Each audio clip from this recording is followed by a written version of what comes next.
God's grace is What the fuck? me. I'm full of God's grace and nowhere to put it.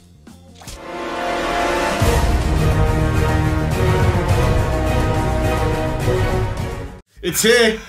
Finally, it's here. mate, finally. It's here. The fractured butthole. And it's all yours. I know, mate. Are you fan of the first? Yeah. Of course. Who is? And I know, do you know isn't? what? Regardless of the delays, the numerous delays, this game is going to be well good.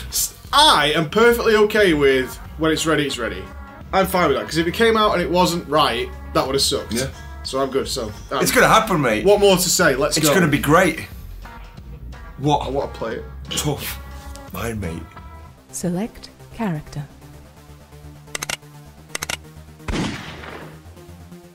Mate, what is the most anticipated sequel, I think, in this office for many a year? Set back for all time.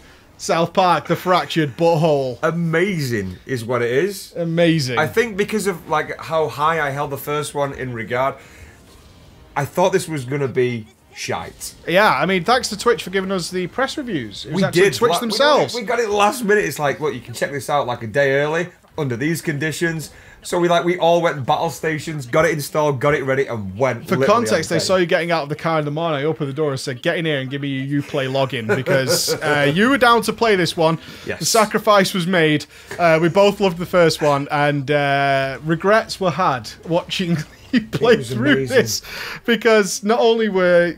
well, let's get into it. What is the story this time, Okay, pal? okay. Now, again, with most of these reviews that we do that have this kind of storyline, I can only give you the intro to the story. Which is a good because reason, because you it want to is. play this game. There is several twists and turns, and I want you to play this game. So basically, we're set during the Battle of the Stick of Truth. All the kids in South Park on the street, they're fighting, and Cartman sees a poster for a missing cat for $100, and he thinks, I can use this $100 to boost Coon and Friends' franchise, his superhero alter ego. Yeah, it's a big play on the Marvel DC stuff. Yeah. So he changes from his wizard costume to the Coon and goes back in time, in inverted commas, which was actually the battle that's currently on, to speak to the other kids and say, look, I've come back in time.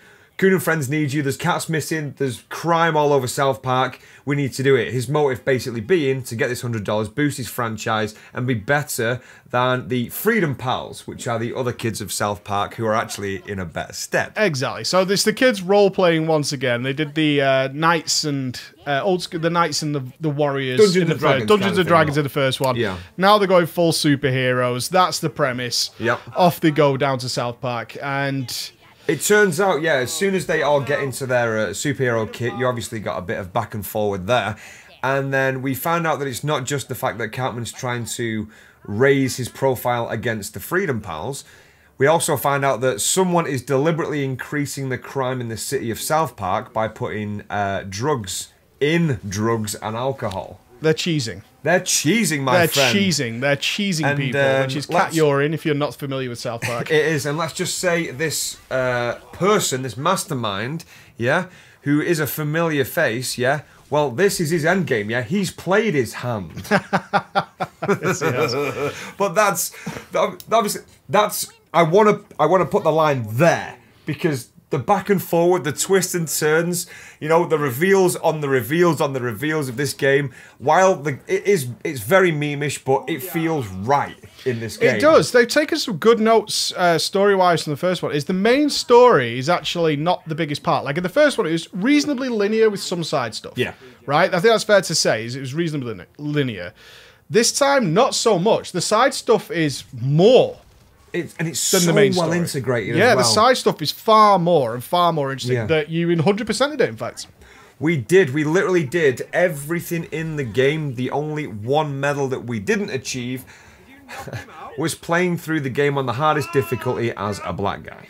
Yeah, so I was confused with this because the difficulty scale you get at the beginning of the game is Yeah. kind of renowned by now, is you change your skin colour, and the darker you put your skin colour, the harder the game is. But then it tells you that this doesn't actually affect the game. This doesn't affect the But game. you can change the difficulty in-game, is that Yes. correct? It's a meme. It's not really a difficulty Yeah. slider, but they make it like, you know, for the sort of immediate shock value of like, wow. Yeah. And it did Welcome get it. to It South did get Park. it. This Welcome is it. to South Park. I will say though, I thought this was way toned down compared to the first. Oh, it was. That's Way- actually and more in the ma- notes. It was almost more mature jokes, I guess you could say, but it's still think- got its filthy side. Oh yeah, it's got gross, it's got gore, it's got filthy side, but I think they've toned it down so that it's more viewer friendly than actual game. I mean, I don't know, I did man. wonder I that don't because know. we had a debate before we got the codes as to whether Twitch was going to allow us to play it. Yeah. Because the first one had a lot of issues and was, censored in a number of countries. Mm-hmm. But it was actually Twitch who gave us the codes. So as soon as our stream booted up, we were one of the first people to start streaming it. Yep. They were like, ban. I was like, no, Twitch has given us these codes. We're fine with it. We're fine with what's going on. But I compare it to some of the things that happened in the first. This one was definitely not as over the top. Oh, absolutely. I mean, like we didn't crawl. Nothing like we didn't crawl through This is someone's spoilers. arsehole. For first one. Stick of truth spoilers. We didn't. In this game, we didn't like. Think of the gravitas of these situations. Like we didn't crawl through someone's arsehole avoiding piles of semen, dildos, mobile phones. We didn't like dodge our father's bollocks from swinging past our head while we're shrunk down to a small size. But it does have its level of grossness in Yeah, it still has it. It's all South Park, but it's not South Park from 7 years ago. It's more modern day South Park. Absolutely. Which worked out really well because they do have some shocking stuff, and that almost works better because it's not all the time. Like when it happens, you're just like, oh my god. It's funny. It's funny shock. It's cheeky. Like you've had like the race card at the start with the whole black difficulty thing. But then like just as a tidbit, it's not a spoiler in the game. One of the side sets of quests is you help the police force bring down, and again in inverted commas, high players in like drug related gangs or kingpins and stuff. It just happens to be that all these people are just random black guys at home, like making a Doing sandwich, nothing, yeah. doing absolutely nothing Yeah, wrong. the cops come in. He's got a knife. Yeah. It's like, what are you doing in my house? But, yeah, it's good. But it's got that shock value. It's just not got like the OTT grotesque of the first. But that doesn't diminish the quality of the game. No. Because it's really, really good. No. It's not designed for pure shock value. We get social justices thrown in there. They get some hammering, don't they? Yeah. They do get a beating. But gameplay wise, this is where they were selling it at the at E3 when they announced the release date, because we knew it was coming for a while. And I've seen this on stage floors at the conventions a few times when we've been down there. I was worried, man, because of the amount of times that this got put back. I thought it was going to be shite. Gameplay wise, they massively expanded it. Absolutely. Which was my issue with the first one. I didn't want to replay the first one because the gameplay got tedious. Very much so. Yeah, the gameplay yeah. got tedious. You only had a few moves and very repetitive once you could win. Mm-hmm. You talked to us, you played it. Yeah, but like the first one, it's Game Boy level of Final Fantasy kind of turn-based combat. Whereas it is the same in this, but you've got full utility of a grid-spaced floor. Now you can move around, and your abilities, obviously it depends on what ability you use, has a different floor coverage, whether it be in a straight line. If you're doing a dash, it could be like a thunder strike, which will expand as it leaves you, so it'll spread like a triangle. So you have to utilize the floor, but you can also utilize the floor for tactics, like you can pincer someone. You get things like a lovely mechanic which I utilized through the entire game is the knockback mechanic, whereas if I flank a person and one of my abilities does a knockback, it will hit them into my party member, which will then turn around and smash them, so you get that additional knockback damage. So the combat in this was really, really cool. In fact, not just direct damage or healing, but like the buffs and debuffs, the charms, that kind of thing as well. When it got harder, and you certainly got into the later stages of the game, and of course, we mentioned all the side stuff earlier, there's hidden bosses and all sorts of stuff in the game. Strategy became massive with positioning. Yeah, absolutely huge. You had to be thinking 3 or 4 moves ahead as to, well, I need this character to be in this position. And also I need to move these characters out of the way because it will show you if something horrible is going to happen in a certain lane. Yeah, you can do telegraph moves where your enemy will take one move to power up, but it will show you on the grid where when it's his next turn, it will land. But you can interrupt them during between his first cast and his final cast, or you can move him to change that grid position. But they do hurt if they land on you as well. So there's a lot of variables to take into consideration when you're playing later on as well. But it gets even more complex because there are a lot of classes. Oh my There God, are 12 different classes, and you can combo them up, can't you? You can mix them together. You can, like, it's a funny gimmick of the game. It's not so much a spoiler, but every sort of chapter, you are building your character's superhero backstory with the help of Cartman, who's, well, he stays in character as the Coon. You're building your backstory with him, and every time he brings you to, and all I'm going to say on it is that fateful night, where you then discover that you've got another superpower. Like for my first playthrough, I started off as a speedster, and then I got introduced to another two, which, you start off with is it speedster, blaster, and brutalist. I started off as a speedster, and as soon as I unlocked assassin, I used that because I liked the tool set of it, which is cool. But yeah, you can mix and match your party. Obviously, they've got set stats as soon as you unlock them or abilities. And it's just really, really good because of the way that the integration of your... the way that you can build your party with your skill set and your party itself. You can go full glass cannon team. You can go a tanky team. You can do so many variables. Can I ask what your best team was?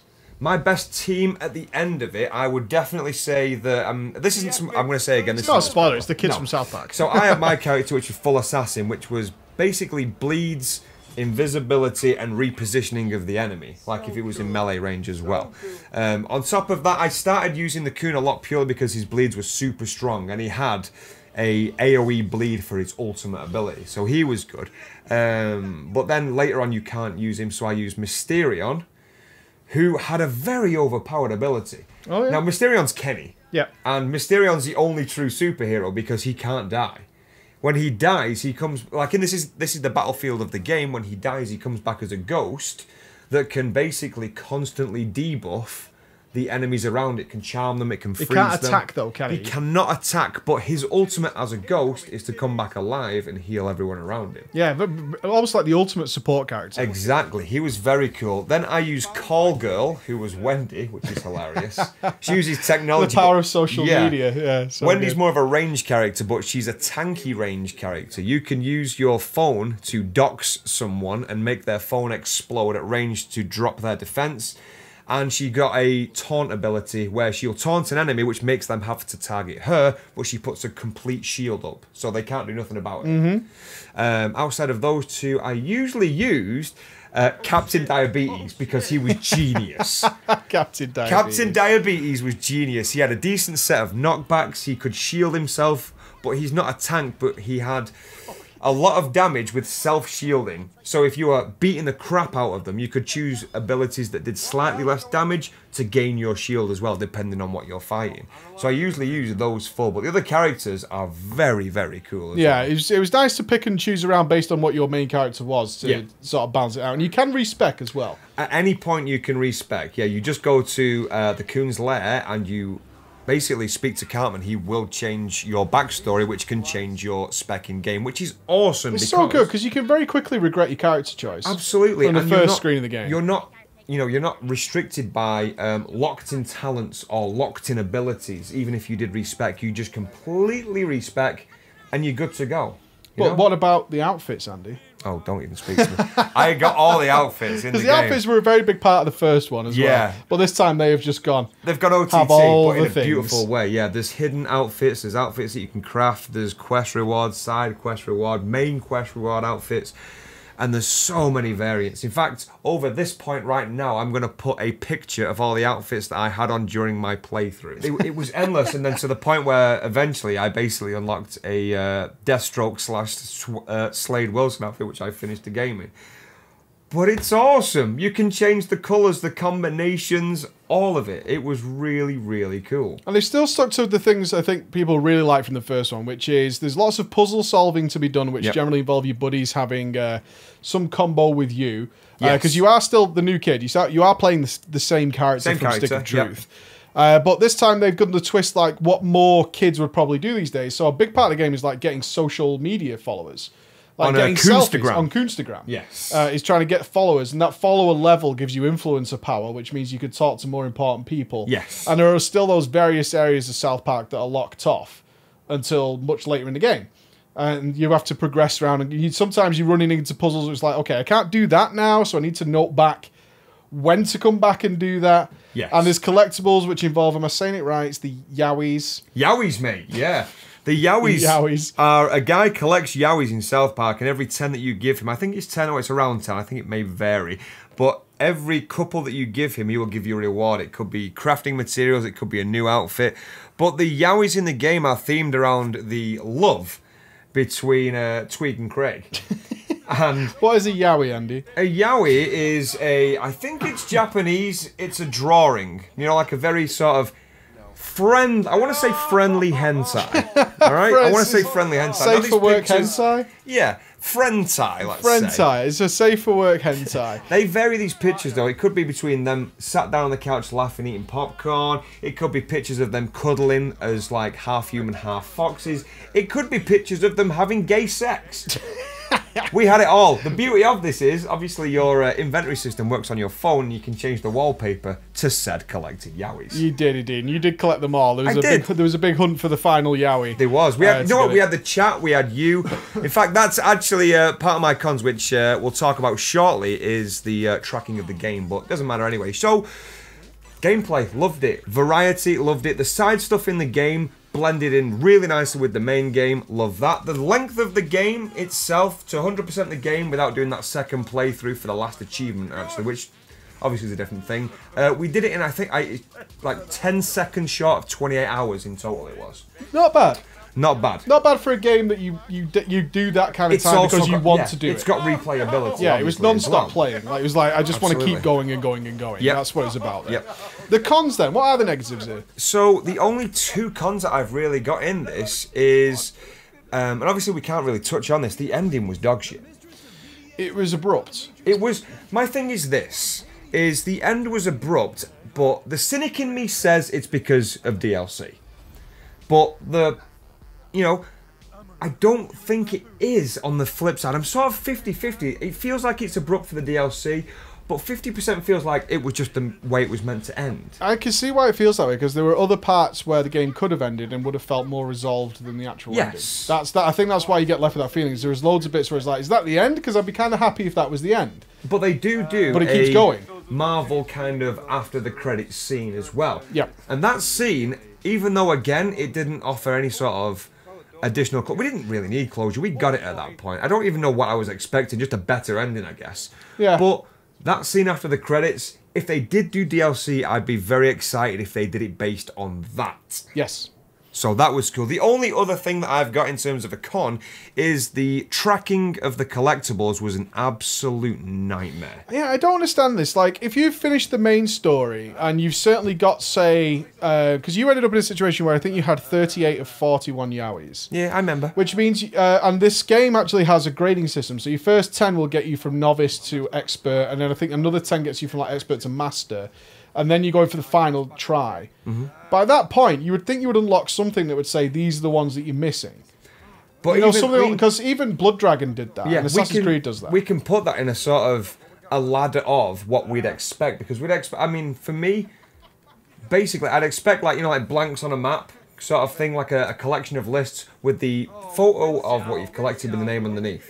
But what we actually got was pictures, like, imagine pictures on your phone. It didn't have the name of the picture. It didn't have any spaces in case you were missing some that you've already been that made past. It way more difficult because we used internet lists, but they had the name of the photos. They had the name of the game. The internet list had the name of the photos, whereas we just had the photos without the name, so we couldn't put two and two together. We couldn't reference them.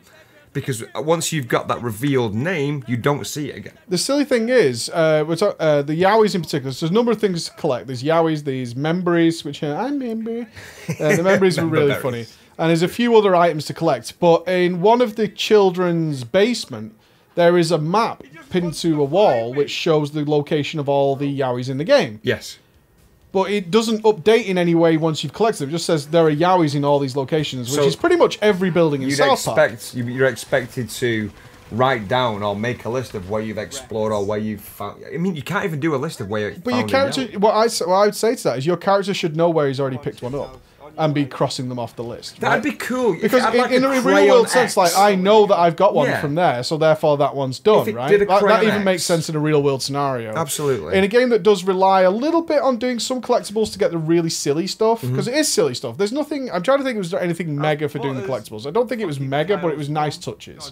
Just like nice costumes mainly, or upgrades which you don't need them. They're not necessities. Yeah, you can craft a lot of the stuff anyway. Absolutely. It was just the nice touches for somebody who loves the game. It would have been nice if it wasn't a case of the best way to do this is actually, and this is what we did, is get the full list of all of them and just go left to right across the world map. We did, yeah. In order to find them. And luckily, you found it in like the 5th building or something like that. Otherwise, For we would the have been Yowies, going on for like 30 or 40 buildings, which is the potential outcome. But it's a minor con. Just be aware of very it. minor con. It's a very minor there's con. no way of tracking it. So if you are after collecting them, just try and have a system of if you've grabbed a Yowie, write down where you found it. Exactly. I'd say that. But on the conclusion then, mate, well, a good game. I'm going to install this at home. I'm going to have another playthrough at home to get that last trophy. Recommend it to anyone. A bit of a steep price tag, but it's modern day gaming. It is a steep price tag, it is. But yeah, recommend it, man. Awesome game. And for the last time in South Park, fractured butthole. Say to me, spring break! And we're done. We've got everything. Every selfie, every hidden item, every character sheet, every fart, every Yowie, every costume. We're done. We are done, guys. The fractured butthole. Done. I'm so jelly. I'm so jelly. It was... Told you, it was a well good game. A well good game. I knew it was going to be. Like the first, but better. Yeah, I'm going to have to find time to play it myself. I really am. Just even the fact that you 100%ed it and the lists came out. It was like, we're doing everything in this game. I was like, God damn. Luckily, I missed some of the stories, so I'm not too spoiled. I've never I've not wanted to do that for ages. Like, you know, something with... It's rare for us, because we get so many collectibles. games. It's like, I'm just going to put it, we're done now, let's move on to the next thing. It's an okay game, or it was a decent game, but to be like, I want to see everything this game has to offer. Yeah. That says a big, big thing. So, well done. Yeah, that's what I do. Congrats to you. That's what I do. Everybody be happy for Andy. I'm not. Anyway, if you enjoyed that, click the VOD down below if you're not going to buy it, because it's pretty expensive. It's pretty dear one, yeah. So if you're not looking to play it, then the VOD is down below for you to click. Or check the previous Mate SWAT series and other games, which was Observer, mate, with Rutger. Polish detective story set in a cyberpunk world. It's not Blade Runner, though. Is he crying in the rain again or something? See you later, everybody. Bye-bye.